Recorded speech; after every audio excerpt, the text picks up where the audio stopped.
What I want to show you is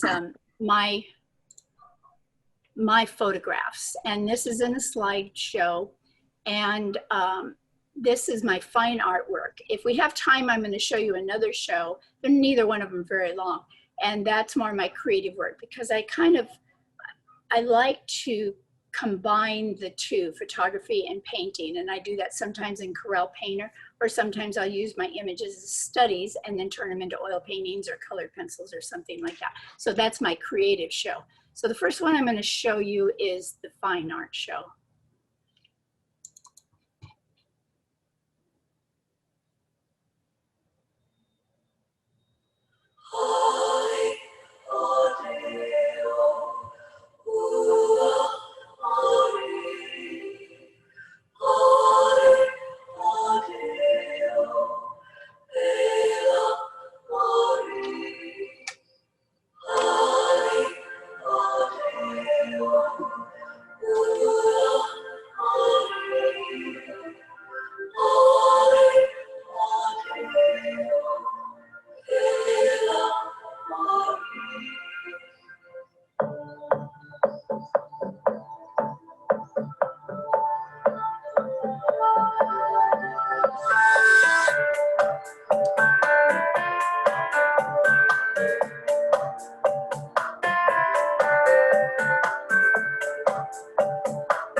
Okay, I'm sure you're all anxious to see your competition results. So, Oh, that was beautiful work. Thank you. I had to say that too, Sharon. Just absolutely gorgeous. Thank you. Thank you for sharing that. Really beautiful. Okay, I don't know the difference between your gray and your scarlet groups, but I'm going to start with the gray, as long as that's okay. And so we're starting with the honorable mentions, and the honorable mentions, it's no particular order, they're just honorable mentions. So the first one that's an honorable mention is Smokies and Mist. I'm not sure these titles are correct. I love the depth. I love the color. Oh, I'm sorry, Vicki, No, I was going to say whose it was, but the name is on there, so that's fine. Okay, I forgot, so I'll have to wait for you to do that. Oh, the depth is wonderful. The design is wonderful. I love all the abstract lines, but what really captured my attention in this was the depth in it. I just thought it was beautiful. The next one. that's Ohio Farm, Sherron Sheppard. This one was beautiful too. I loved all the leading lines. I don't know if you can see my cursor. Can you see my cursor? Yes. Yes. Okay. I love the leading lines. I love the color in it. What held this back a little bit for me was the blue in the tree. It looked like that you probably put in a new sky and didn't bring back the green. And hang on a minute, let me get rid of this thing. No, I didn't put the sky in.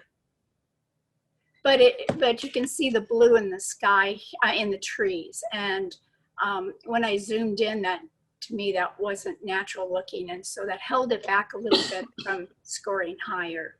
I didn't put the sky in. Sometimes an effect can do that. Well, anyway, whatever it was, the blue in the tree is what, it would have been better if it had been green. These fireworks were wonderful, great capture. The design is wonderful.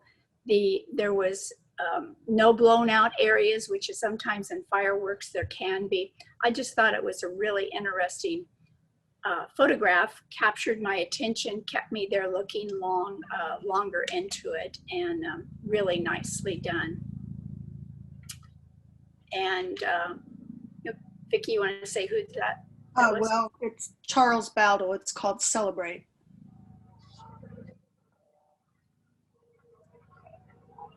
This is Needle in a Thread Stack, and this is Carla Whip Shadwick. Hang on just a second, let this plane go by. I really enjoyed this image also. The light was very nice. The design in these spools of thread was really interesting. The color combination was really nice. One thing that held me back a bit on this was over in this area, this is a little too close to the edge, this spool. Would have been better to have more background on this side, because the light's on this side than on this side, rather the dark side. So that was what held this one back, was a little bit, was that it really just needs a little bit more canvas around it, probably on the bottom too, but nicely done. Okay, this is fifth place, Focused by Nancy Tinker. Really enjoyed this image. The movement is great. The color combinations are wonderful. The feeling of dance, it's in focus, but it's enough out of focus that you get a feeling of movement, where the places that are soft give it that feeling of movement. I love the expression on this girl's face. I wish this girl had a little bit better expression. I think it would have been a little bit more powerful, but it was still a beautiful image, and that got fifth place. Celestial Swirl by Frank Began. This is also beautiful, nice texture in the dark areas down in here. Beautiful sky. It was really nicely done. Nice depth in the image. Colors were nice as far as the brown being down here and the blue. It worked well together. And so that was 4th place. Yes. 3rd place, Trees in the Fog, Sherron Sheppard. I really enjoyed this, but then misty kind of images are just right up my alley. I mean, I love misty look to images, but I thought the design in this was really beautiful. I mean, it wasn't just all trees across. There was enough breaks in them that it was a really nice design, and it faded off to the right-hand side, which is really nice. So it made me look in this area, even though there's a lot of trees. I didn't go over to this area to look. I knew to look right in this area. I thought it was really well done. Second place, Laotian Man by Bruce Goldsmith. Beautiful texture in the face, in the clothing. Background is muted, so there's nice depth in it. And the background is soft enough that it pulls him forward. It's not busy in the background, so it's a distraction. It's really well done. These areas that are a little bit lighter in the background are not so light that they are a distraction from what I know the photographer wants me to look at, which is the man's face. Really nicely done. And 1st place, French Grunts by Frank Began. I love this photograph. I saw it and it just kept pulling me in. I mean, the eyes just make you look just like they're looking at you, I guess. And there's a little bit more light on this area right here. So I look in this area, a little less light, even though it's very subtle down in these other areas. So it doesn't feel busy. It feels like the interest is right in here, but you still kind of keep going around because of all these nice, beautiful lines and curves in this image. Really nicely done. Okay, that was our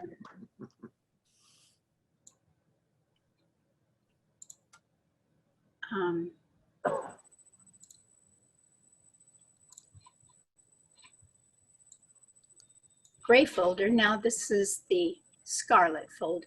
So this is the first honorable mention. And that is Dinner Prep, Rob Formentelli. Beautiful light on the tomatoes, nice setup, nice composition, got some nice curves going in here.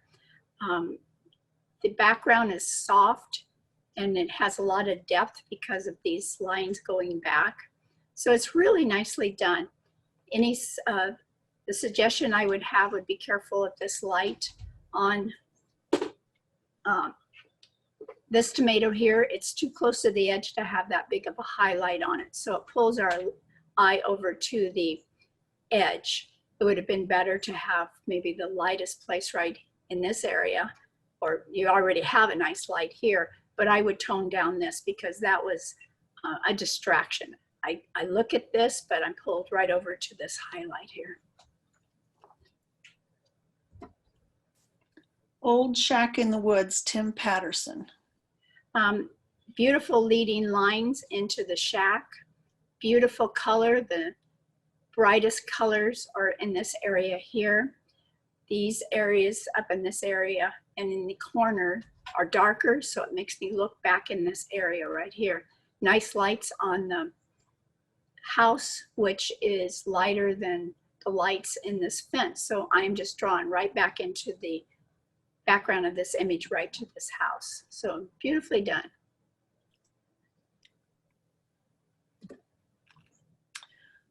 Boat Dock, Sherry Brent. Love the contrast in this. Love the texture. It kind of has a kind of a different feeling to it. It's got a little bit of a starkness to it that's really nice. Love this boat. This boat is just wonderful. This right in here held it back because it's lacking the sharpness and the detail that this boat has in this area. If this had been a little bit more contrasty and had this crisp feel like over here, it would have scored much higher. But beautiful image, really, really nicely done. I'm So Blue, Charles Bowdle. Love the creativity on it. I've seen images like this, and for me, they're always fascinating, but what I liked about this is it was different. It was a repeat of the patterns, but the patterns weren't exact repeats. It had something different down here and then something new up here. So I kept looking all around, seeing all this new lines and textures, and it's dark down in this area.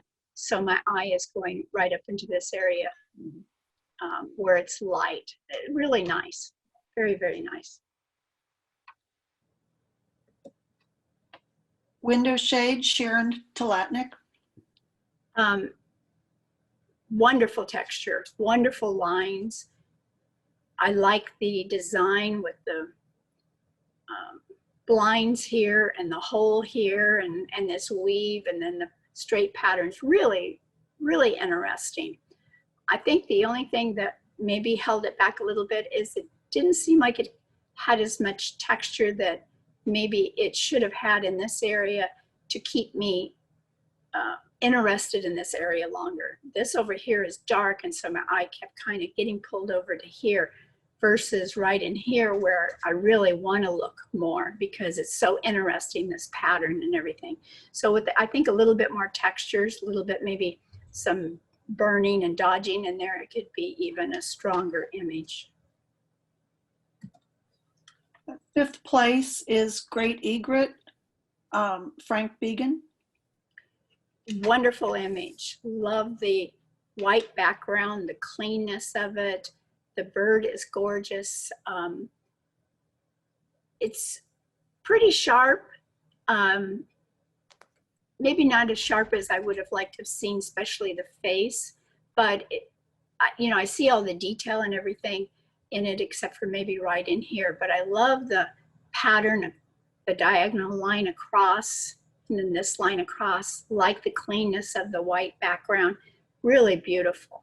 Thought it was well done. Turn the video off. That's gonna go up and go. Fourth place, Busy Bee, Rob Formentelli.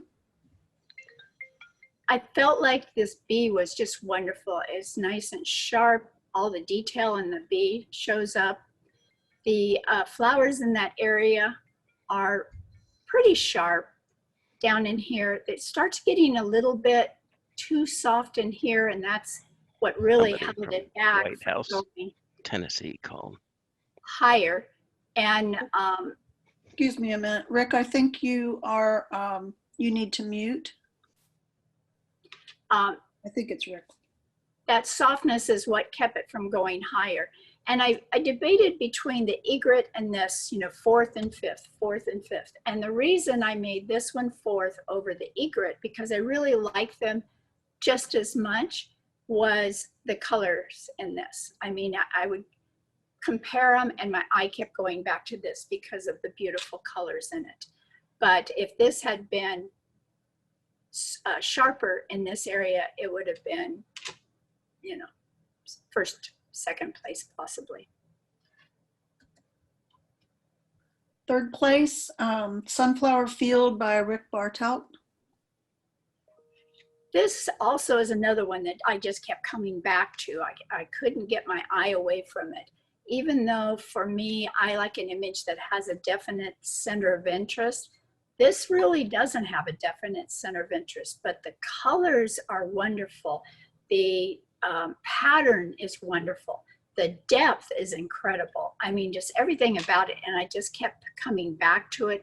I think it's beautiful, and it's well deserves a third place.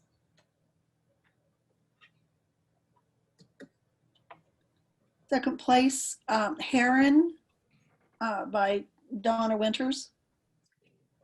This was incredible. The texture in it is beautiful. These lines and the back feathers going up leads me right up to this little thing, whatever it is, and this white area up here. I kept feeling like I wanted to see the face, but then I thought, well, but you know, it's not really about the face, it's more about the texture. And when I started looking at it that way, it was just beautiful. And you can't help but look up this direction because this is the lightest area in the image. So your eye is going to come up to this white, but these lines in the back just lead us right up to this area right in here. So gorgeous. I think that had a different title. I think Donna called it Zen Master, but somehow I got it called Heron. So sorry, Donna. And this was my first place. I just thought this was wonderful. That's Rainy Commute by Richard Marquardt. The storytelling in this is so great. The bus is, you know, it's maybe a little busy, but it doesn't take away from the image at all. And it's got some nice lines that just lead us right into the man walking it with his umbrella. And because the street is wet and everything, there's just such a wonderful story in this. The lights on in the background and the softness of the background just gives it a lot of depth. I thought it was just a great storytelling image. I mean, it's photojournalism at its best. It's really, really nicely done. Thank you, Sharon. Sharon, does anyone have any questions or comments? No? Okay, Sharon has offered to take, I think there's 4 photographs of ours that didn't make it for an award, and make some suggestions on how they could be improved a little bit.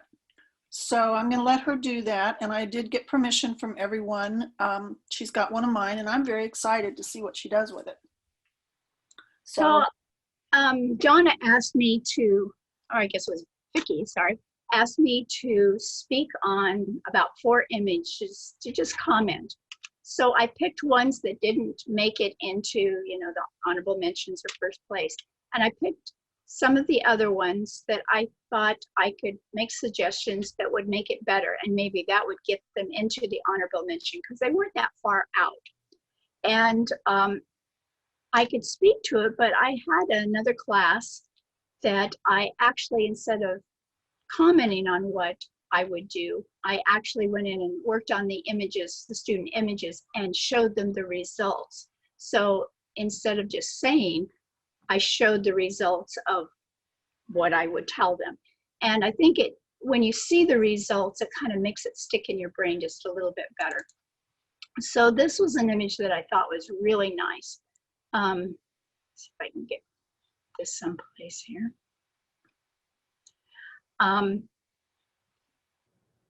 This was, let me go back to Bridge. So this was the original. And it had all of this area down below.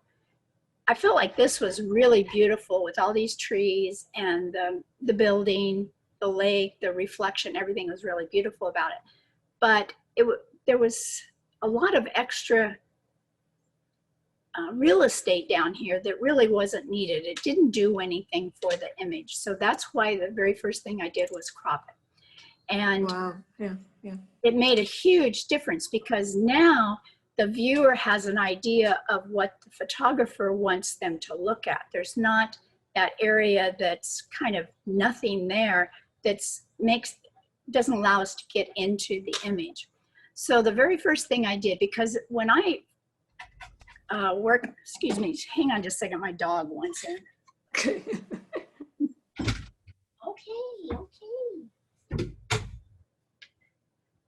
She'll scratch down the door.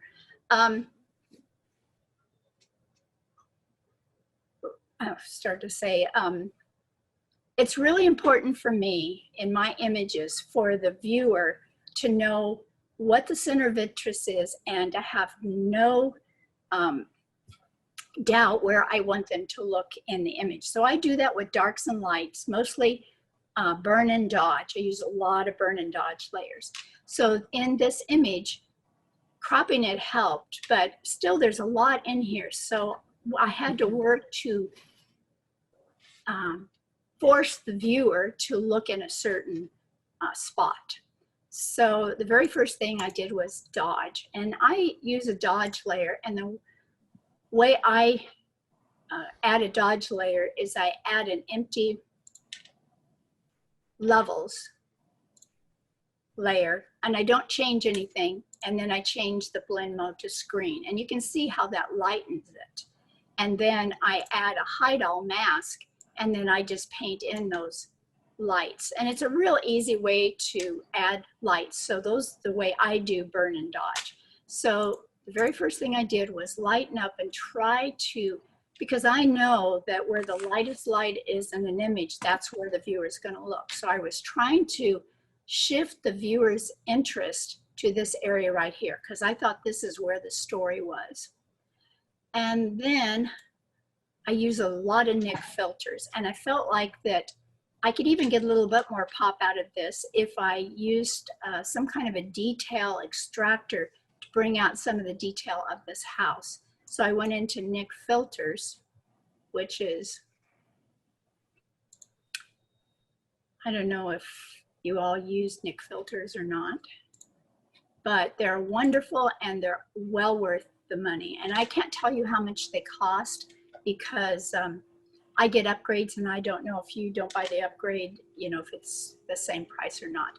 But this is Nik filters, and this is all the different filters that you get. And I mean, I don't use all of them, but I use several of them a lot. Detail extractor is one I use. Darken and lighten center I use all the time. Sometimes I'll try this contrast color range.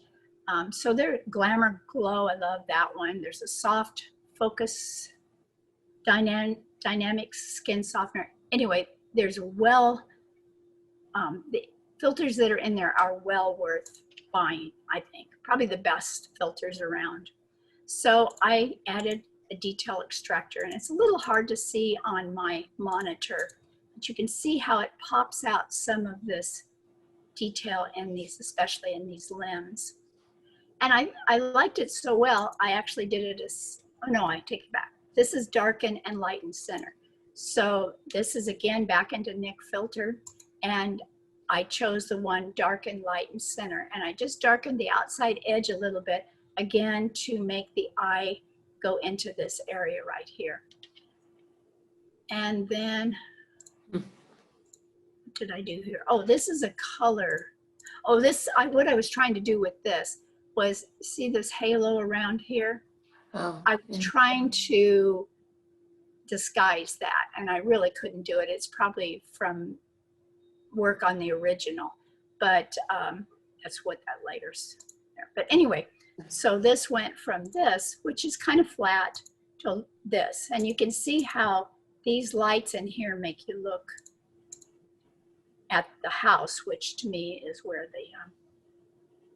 the interest is.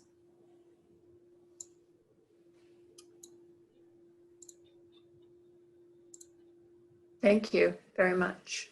You're welcome. Mhm. This one I thought was really sweet, but you can see the light isn't very good. It's blown out. In here, it's blown out. In here, I mean, it's just really flat light. So even though it's as sweet as it can be, the lighting held it back quite a bit. And that, you know, that's so hard when you're going to maybe a zoo or something. It's the middle of the day. You're still going to take it, but you can sometimes fix it, but it's a little bit harder, but I'll show you what I did. So the very first thing I did was get rid of the background. And I wanted to show you this because how I did this was I made an empty layer, and then I used the mixer brush.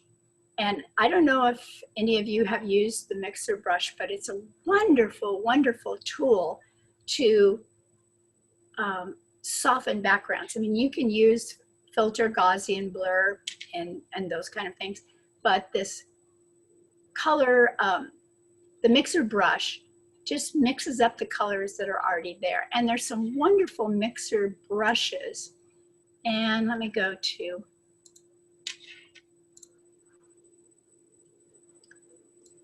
they've changed the way they do the brush palette now. And I don't think I have all my brushes in here, but if you use the blender brush, then if you'll go down here to get more brushes, it takes you to Adobe website, and there's some brushes there that they use that are Kyle's brushes, and he's got a whole bunch of them. And some of them are the most wonderful mixer brush, and they're free. I mean, you just download, there's, I don't know, 10 maybe folders, something like that.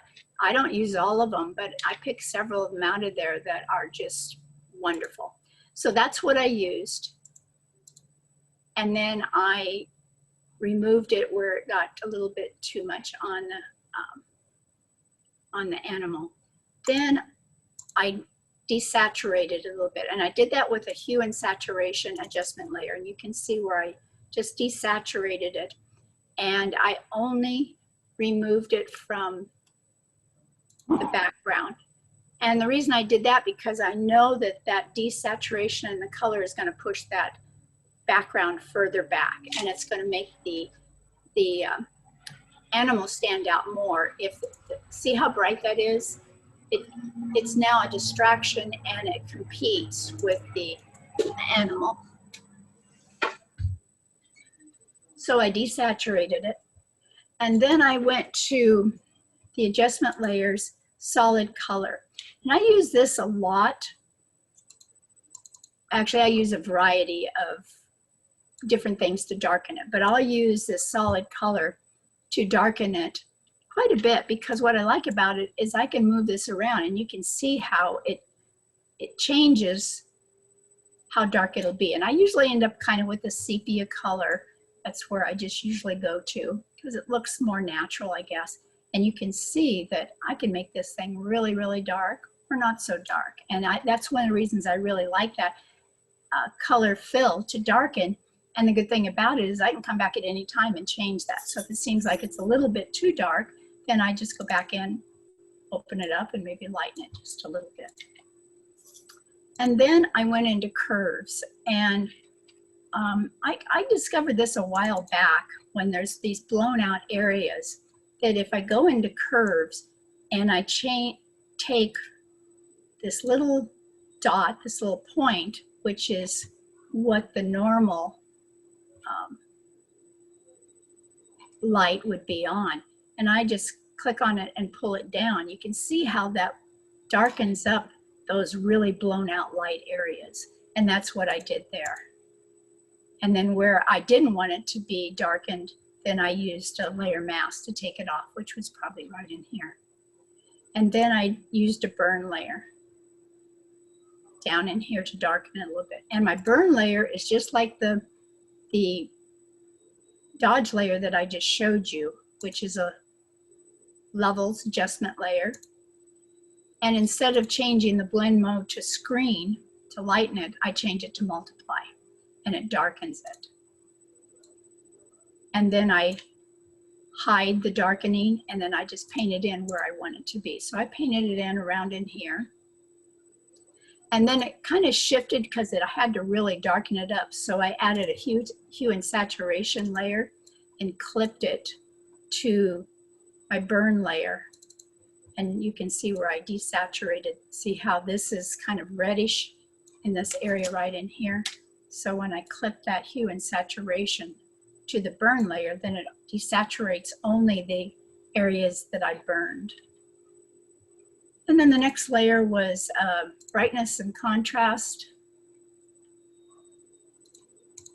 And again, to darken it, because I want the viewer's eye to go right into this area. So I'm trying to darken everything else so that the viewer's eye goes to the lightest area, which is now this area. And then this was a big distraction here. So I made selections of this grass right here and I filled it in. So I would, if it had been mine, I would have done a much better job in here, but I quickly did it. And you can see how just removing that bar really helped. Now, if I'd have gone further on it, which I probably should have, I would have added a little bit more light in here, maybe just on the eyes and the face to make sure that the eyes went here, and maybe even darken this and darken that a little bit more. So there wasn't quite as much light in this area. So this went from here to here.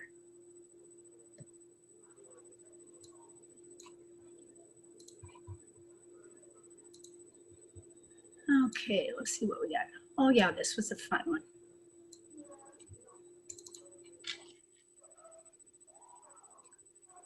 So kind of the same idea as the other one. I want to direct the viewer's eye to the most important area of the image, which to me was the face. And the story is the water and the, you know, shaking off the water. So the very first thing I used a clone tool to get rid of all these distractions. That's almost always the very first thing I'll do.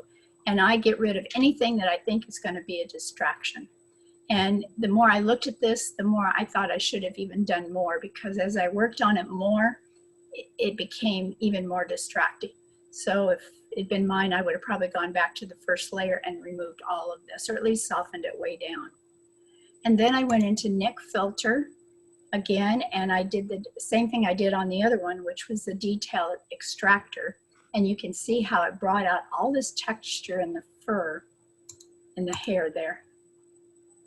And then I took it off the background. So let me get rid of this. You can see how that's on the background, but I don't want it on the background because I want that background soft, because I want the sharpest and the most detail to be in the center of interest area, which is on this bear, not in the background. And I know that the background being soft will push it further into the back and give me more distance in the image. Then you can see I added a dodge layer, and I only dodged the face area because I only want lights or added lights to be in that face area. And then I added Sherron, can I ask you a question? Sure. How did you, I have the Nik plugins and the detail extractor. How do you get the detail extractor right on the bear, but not on the background?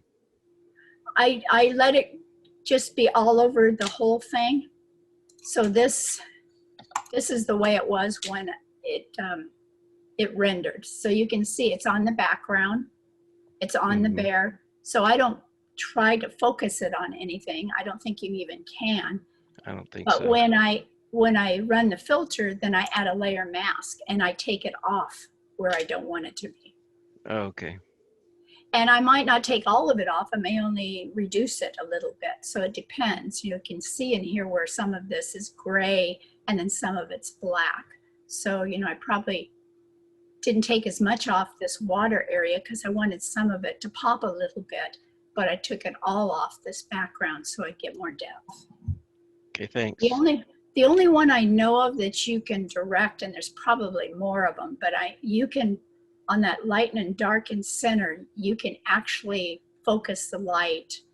And I'll show you in a minute because I've got one here. You can focus the light exactly where you want it to be, which is what's really, really cool about that filter.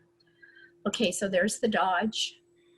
And then I used, this time, a brightness and contrast adjustment layer.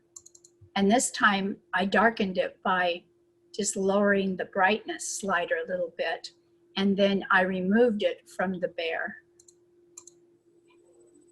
So I brought the bear lights back and just left the darks in the background. And then I did the color fill just like I did on the other image. So you can see I can make that background as light as dark as I want. And you can see on my mask that I only used it in the background. Where it's black is where there isn't any darks, and so I've taken it all off here. So I've darkened just the background. And again, I'm doing that to focus the viewer's attention on the bear. And then I went into light and dark and center. So let me go.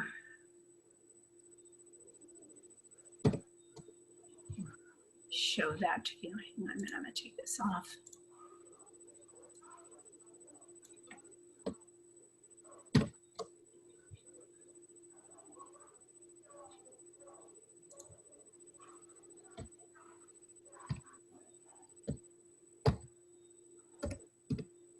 Okay, so I go up to filter, neck color effects.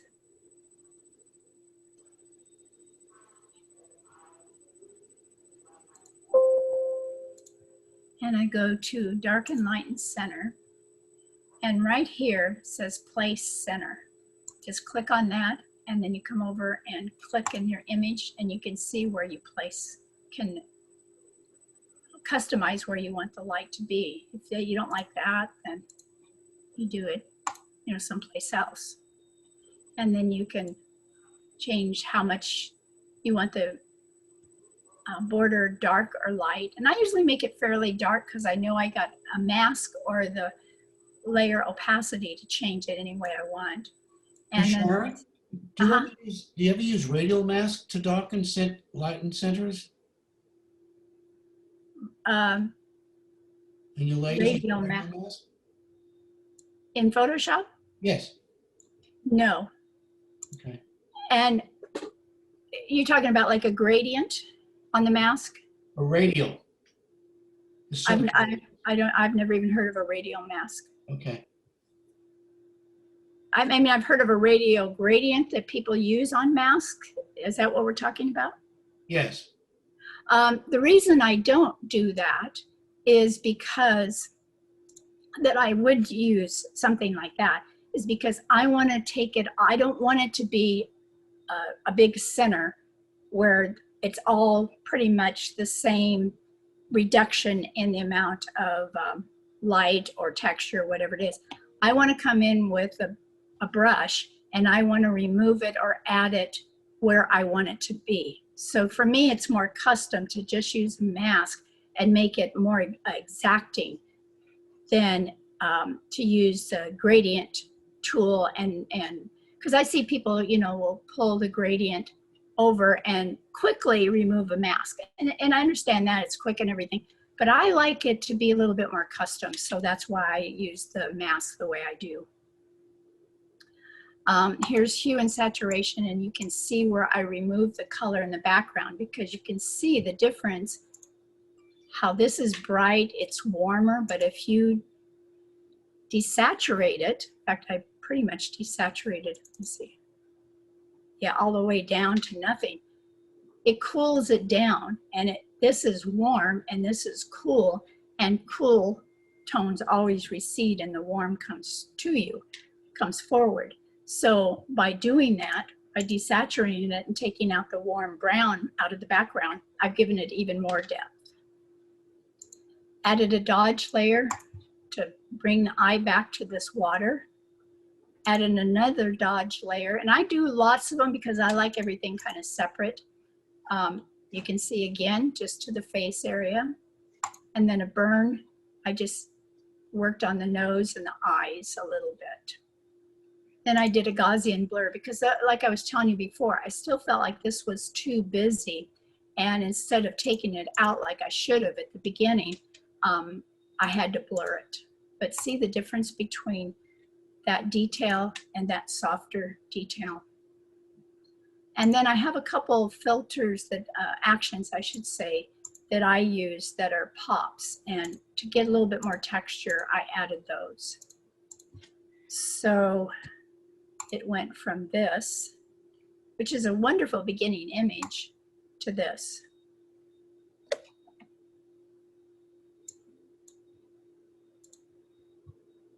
And one more.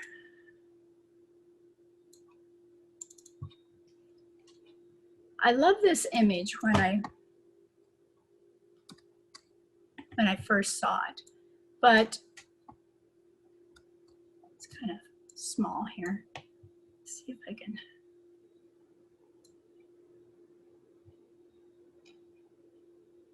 Move that up there. Now maybe we can see it better.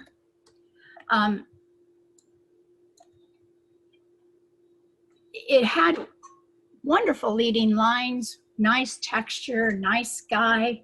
It had interest in the image, but it was so busy. I mean, nothing was isolated. So I didn't know what to look at. And it's our job as artists or photographers, whatever you want to call yourself, to make sure that the viewer knows what you want to look at, what you want him to look at.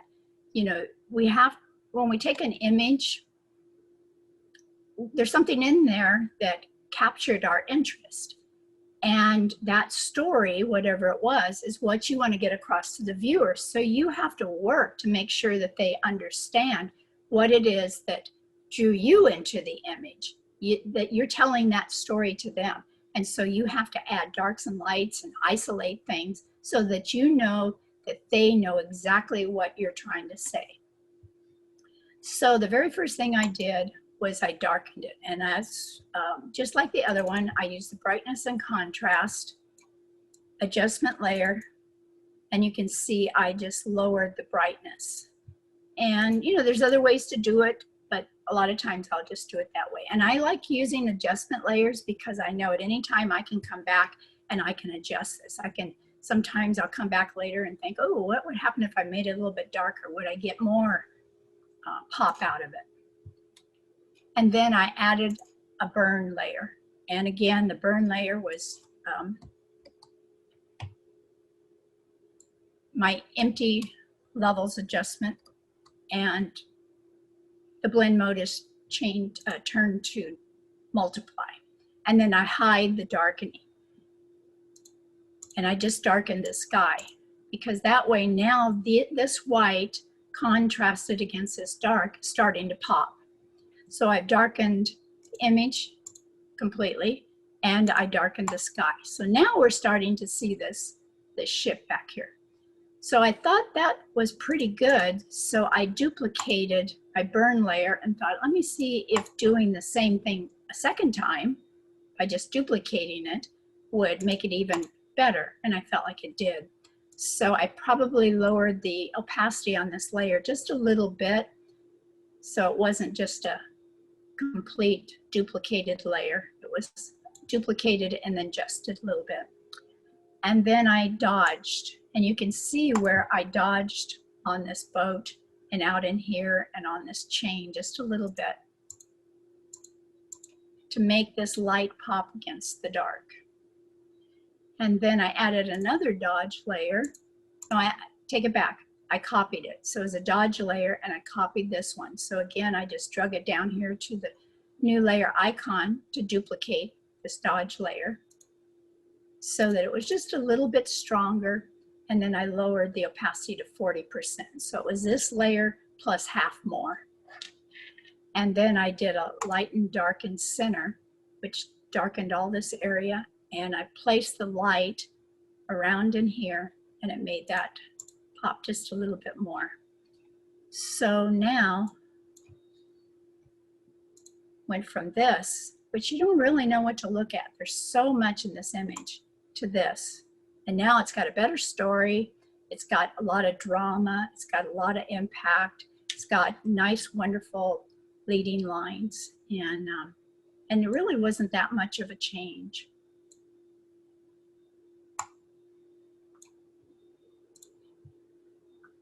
Thank you, Sharon. That last one was mine and I can see a huge difference and I really appreciate that.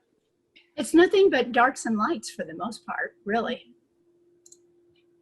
I have one more show that I'd like to show you. And this is my creative show. It's not very long. And then afterwards, if you have any questions, I can answer your questions. But in this show, I show more images where I kind of crossed over between the photography and the digital art or traditional art. And I think it's interesting to just see what you know, some people don't like that, some people do. But it just shows you what you can do with digital now, which I think is just so wonderful. And you see a lot of horses in this. This is from that Great American Horse Drive and the workshop that we have on the Sombrero Ranch each year.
that's it.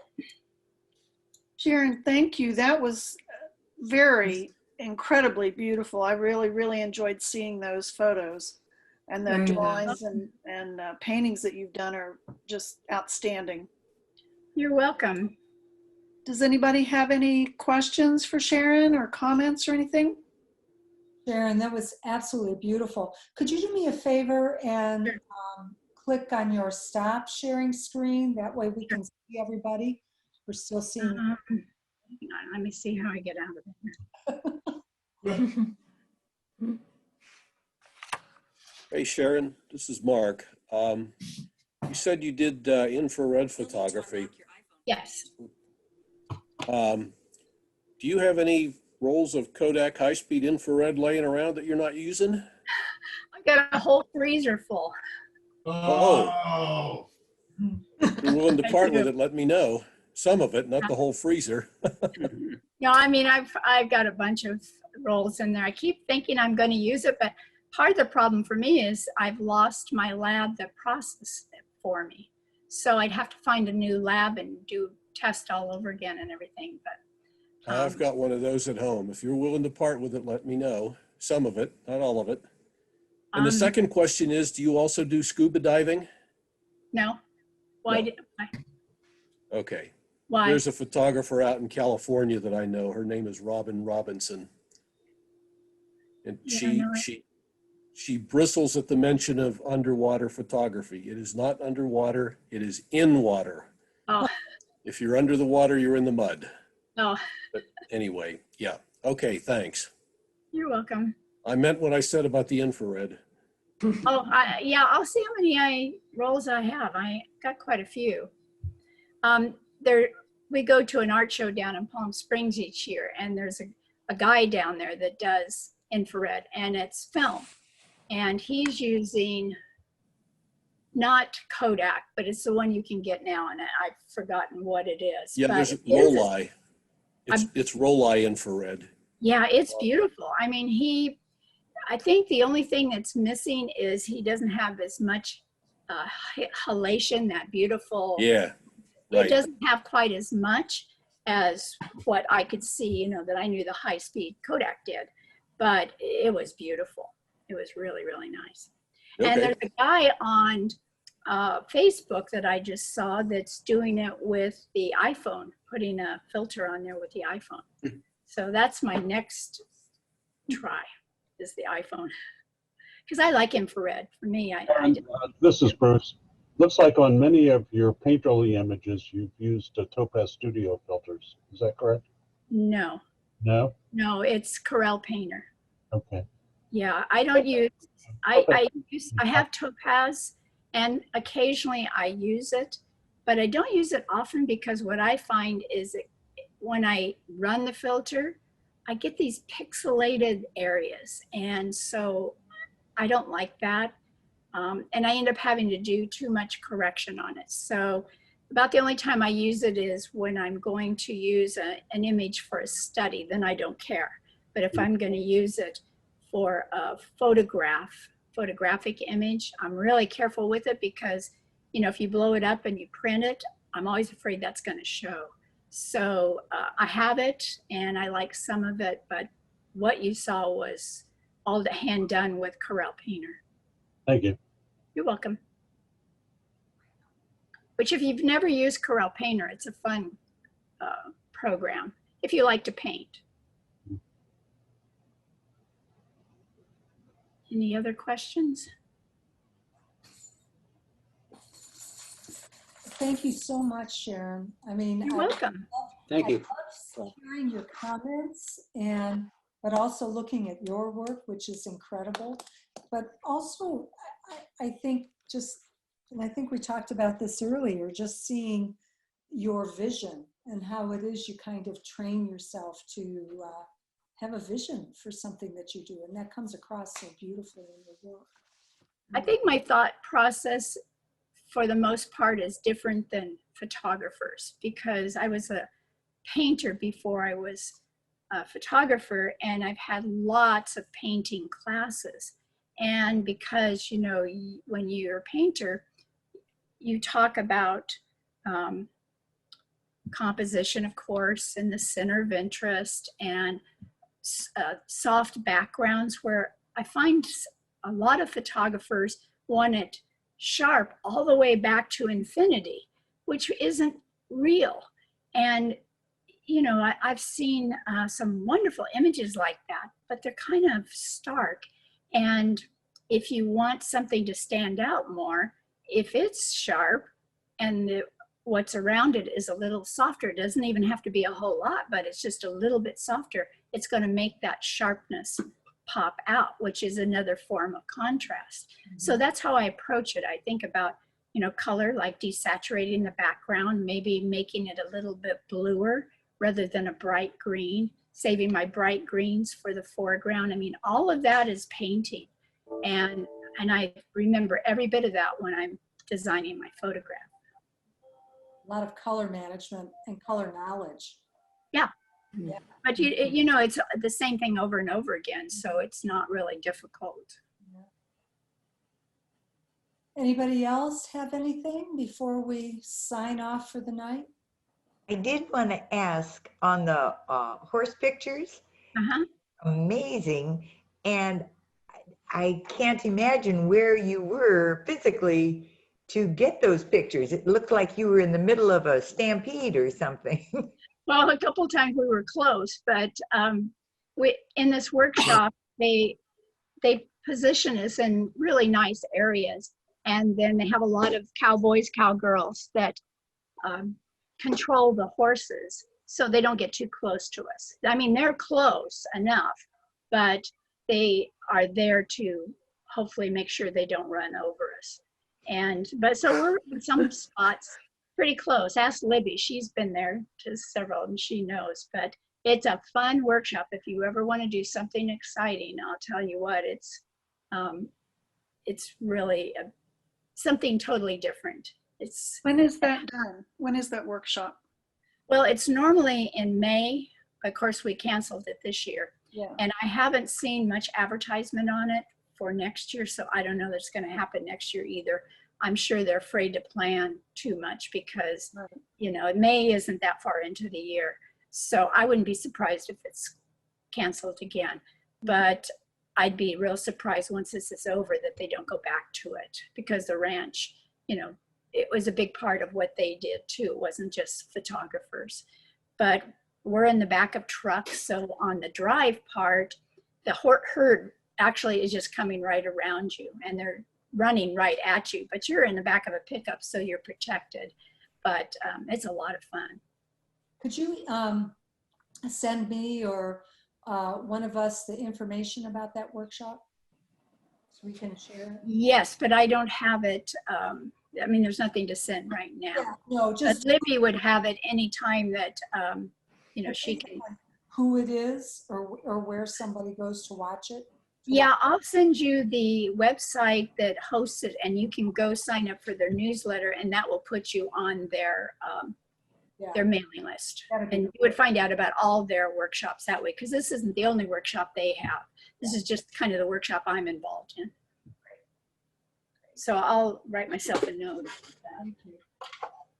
Anybody else? Anything? I might say that if you're interested in infrared photography, there's a company called lifepixel.com who will convert one of your old cameras to infrared only. Yeah, I've probably got 3 of them already. Yeah, Yeah. I started out with like one of the first ones. It was a 2-pixel camera, I think, at the time. And I put a filter on the front of it, probably the best infrared camera I used. And then as I got Canons and then, you know, got new ones, I converted a couple of them to infrared. But what I didn't like about it was that I had to put it on a tripod. So the last one I did was a handheld, was a little Sony. And those are much better because you can hand hold them and shoot. You don't have to put it on a tripod because they put the filter in. It's different, but they put the filter in the Canon but because somehow it was different, I had to shoot it much slower and it had to be on a tripod. And I didn't like that. I don't like carrying around that tripod. But I like digital infrared. I don't like it as well as film because I think there's a big difference, but it's fun to shoot. No, I think my best pictures have been with infrared. Oh yeah, looking through that red filter, there's nothing better. I know I have a camera I wanna convert, but it's that's kind of my go-to camera instead of in case something happens to my regular one. So I want to go out and buy an inexpensive camera and have it converted to try it. You know, Roberta, Well, they have on that website, they have ones already converted. You can just buy it off there. But my suggestion is you get a little point and shoot, a good one, but get a point and shoot because that way you can hand hold it and shoot. You can just go out and have so much fun shooting where you don't have to carry a tripod and have a long exposure. so I have a Canon S80 that I bought that's a point and shoot type of camera. So I could convert that to infrared. I don't know, you'd have to check the website because some of them convert better than others and they have a list of ones that Interesting. are Okay. better than others. There's two websites. The one that the gentleman mentioned, and then there's another one. And if you Google it, you'll come up with it. Okay. And the one that I went with, which wasn't the one that he was talking about, it was the other one. The reason I went with it is because they put something else inside that helped with a hot spot. There's a hot spot you get that's like mush kind of in the center. And you have to, you know, you can get rid of it, but it's a little bit of Photoshop work. But they have some kind of extra filter or something to put in there that's supposed to help with that. So I went with them. What website is that one, Sharon? I don't know, you'd have to Google it because it's been quite a while since I did it. And, but if you Google digital, converting digital infrared or something, both of them come up. Okay. And are we talking color infrared, Sharon? I just read. No, No, or is it black and white? black and white. Black and white, I mean, okay. when it's digital, it has like a color shift, Mhm. but I take it out and I like the black and white. Okay. I'm not real fond of the shifted colors in it, but you know, some people do have really nice work with it. I just like that contrast of black and white. Okay. How about the focus? Does anybody that uses infrared's not going to focus the same as regular light, not regular white light. So is that compensated for, or No. no? And I'll tell you why, because the first Canon camera that I converted, I didn't realize that. I mean, I knew that on film and I always tweaked it back to the little red dot on the lens, Mhm. but I never thought about doing that on digital. And so we went on a trip and I took all these photographs, literally got one image out of that whole trip because I didn't back focus it. I didn't realize on digital that you had to. And that was the Canon, the point and shoots, you don't have to do that. So that's another big advantage of the point and shoot. I think Light Pixel does redo the focus automatically for you, depending on which camera you're using. Right.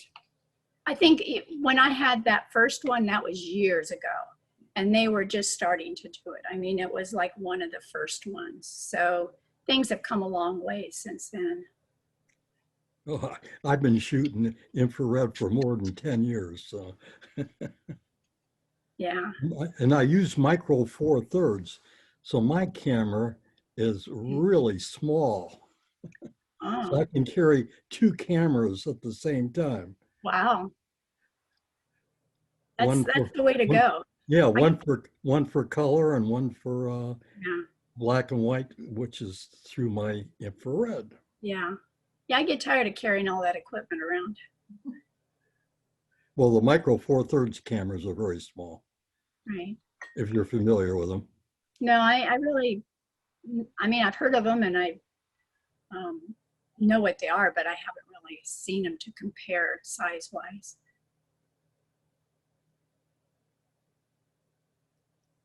Anything else, guys? Sharon, Yes. I was interested in your painting. Do you paint with Corel? But I thought maybe some of those looked like you had printed the image and then painted the image printed. Do you not? Well, some of them were before digital. So there was quite a few of them, especially the infrared, that were hand colored, that were when I used to print the digital, the infrared film in the darkroom and then hand colored it. So those were colored on the film. Those were a tinted image. I don't do like oil painting or something like that on top of an image. If it said oil painting, it was on canvas. It was actually, you know, an oil painting. I just use the images as study to refer to, but not, I didn't paint on top of it or anything like that. But where it said digital, now of course that's in Corel Painter, and you use that as a clone source, they call it, and you're kind of painting on top of it. So it's, well, I guess I would call it easier to do than, you know, freehand painting. But it's a great program, and it seems some people feel like it's hard to learn, but I don't think it's any harder to learn than Photoshop. I think it's just new. So you have to use it, and you just learn the basics. You don't try to learn it all. You don't need it all anyway. And there's one person, I think, that's teaching it, but there's not many classes around on it. And that's the problem. Is there might be some videos, I don't know, it's been a long time since I've looked, but it's a great program. How do you spell that? It's Corel, C-O-R-E-L, Oh, Painter. Yeah, it's not Painter Essentials, that's different. It's just Corel Painter. And it's kind of an expensive program, you know, when you first buy it. But, you know, if you want to do digital paintings, the way to go, because it looks like a real painting, and the colors mix like a real painting. You get these wonderful brush strokes like a real painting. So it's different than Photoshop. That's why I thought maybe you were painting on a photograph, like it was printed on linen and then or canvas, and then you painted it freehand. On freehand or on top of the print? I do it on freehand. Okay. With Traditional oils, but I mean, it's just a white blank canvas that I use. I don't. But there is a lady that, if you're interested in painting photographs, she's down in Florida, and her name is. Hey guys, somebody has something going on in the background. I don't know if it's there. Now it's gone. Okay, cool. Thanks. Oh, I just remembered. Sandra Pierce, P-E-A-R-S. No, or maybe it's P-E-A-R-C-E or S-E. I'm not sure what. First name Sandra, and she does wonderful work, and she paints in Photoshop. And she uses that mixer brush. I took her class, and that was the first place I used. I mean, I used the mixer brush, but really not like she does. And then there's another one, Michelle Parsley, I think it is. And I don't know how you spell her last name.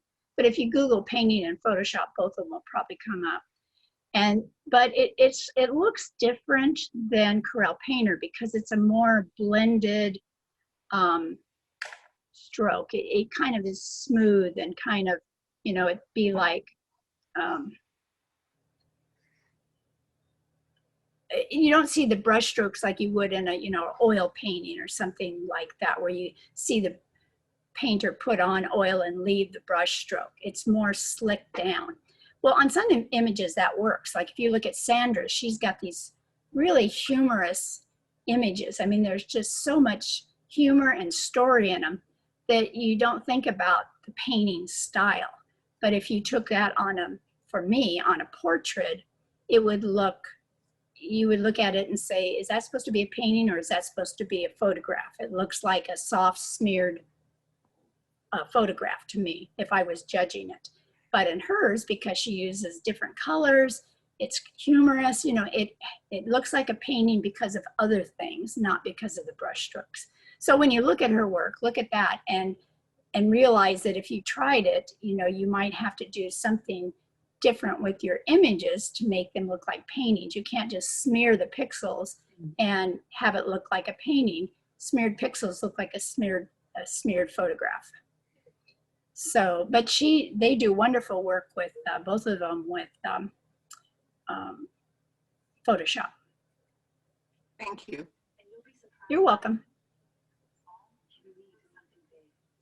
You know, a lot of cameras have art filters now, you know, built in the camera, and you can get different effects by trying, you know, different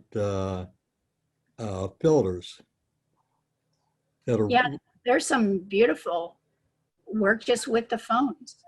One person that does, I really admire and does wonderful work just with phone and apps is Dan Burkholder. Do you guys know his name? He does a lot of sepia. He used to do platinum prints, and I don't know if he still does or not, but he uses the phone and he uses these apps, and you should take a look at his work.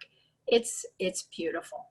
I mean, it just is, it's got this look about it that is just wonderful. And he does it on the iPhone and apps. I think of you, Kirsten, is she still on? One of our members who does some really, really beautiful work with iPhone photography and apps. So yeah, you have to look him up. Anyone else? Anything? Well, I think we will end for this evening. Sherron, I can't thank you enough. I mean, what a really, really beautiful insights and everything else. It's just a wonderful contribution. Thank you. Well, thank you for inviting me. Yeah. By the way, while we were winding up the meeting, I got an email from one of the members that said this is one of the best judging sessions that we've had. And oh, wow. I appreciate it. So, yeah. Thank you. Well, if you invite me back sometimes to judge, instead of working on your images, I've got 4 or 5 of my images that I go through in my classes and show, you know, where I started to where I got to. And some of them have, one image has 100 and something layers on it. And so it shows, you know, where I kind of got myself in trouble and what I had to do to get myself out of trouble. And then one of the images I go through is one that scored 100 twice in PPA competitions. And, you know, what I started with would even, I mean, was considered nothing more than even a snapshot, a bad snapshot. But how did I get to the point where it was this, what I put together and the way I worked on it. So, you know, if we ever do that, I can show you those images. Well, that'd be great. I'd love to see that. Well, we do have an education night on the first Monday of each month. And we happen to have, I believe, April, May, and June open. So if you're available any of those months, perhaps our people would like you to come back. I can't answer to that because I wasn't. I'm just putting that out there as in case you're interested. Ask me the month before. If we're still in this COVID stuff, it's probably just fine. Yeah. But if, okay.